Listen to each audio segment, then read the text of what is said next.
O terceiro método mais utilizado na gendimetria é o método de Fajans. O método de Fajans ele utiliza indicadores de adsorção. Por exemplo, a fluoresceína.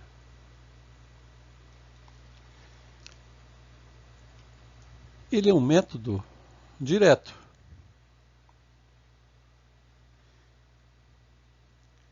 Por que um método direto?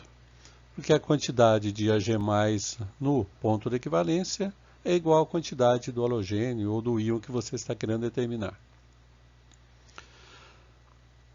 Como funciona um indicador de adsorção? Para entender, precisamos observar o que acontece durante a titulação, por exemplo, do HNO3 com o cloreto de sódio.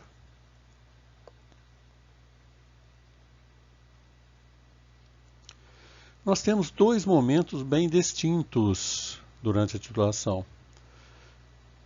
Antes do ponto de equivalência e depois do ponto de equivalência. Quando você adiciona um indicador de adsorção, o indicador ele pode ser carregado positivamente ou negativamente.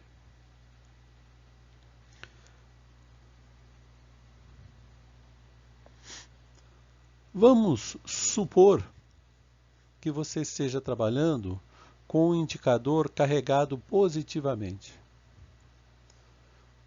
Se ele está carregado positivamente, ele deve ser atraído por um precipitado que tem na sua camada externa íons negativos. Como funciona isso? Bom, primeiro você tem que entender que depois que começa a titulação, eu tenho o precipitado HCl antes do ponto de equivalência e o precipitado HCl depois do ponto de equivalência. A diferença é que qual é o íon que eu tenho em excesso antes do ponto de equivalência? Eu tenho íons Na+ e Cl-. Qual é comum ao precipitado? O Cl-. Então, por ele estar em excesso, forma-se uma camada de íons Cl- ao redor do meu precipitado, ou seja, das partículas de HCl. E depois do ponto de equivalência? Depois do ponto de equivalência, nós temos excesso de prata. Então, depois do ponto de equivalência, forma-se uma camada de íons prata ao redor do precipitado.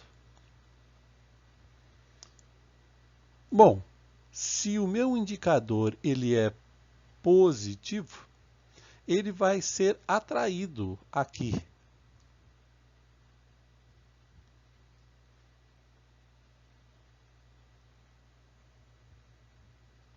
Mas não vai ser atraído depois do ponto de equivalência.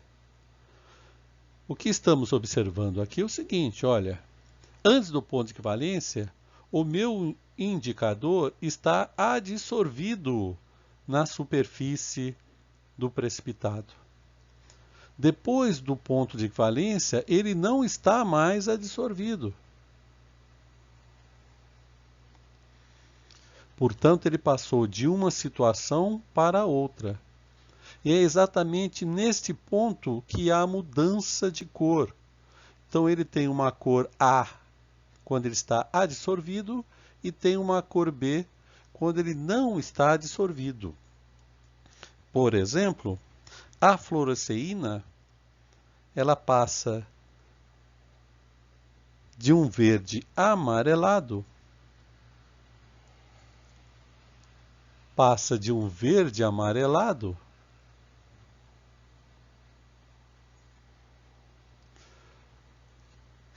para uma cor mais rósea. Então, esse indicador ele não reage diretamente formando um novo componente, um novo composto químico. Ele é baseado na adsorção de íons que estão ligados de maneira eletrostática ou por causa da presença dele na forma cristalina do precipitado.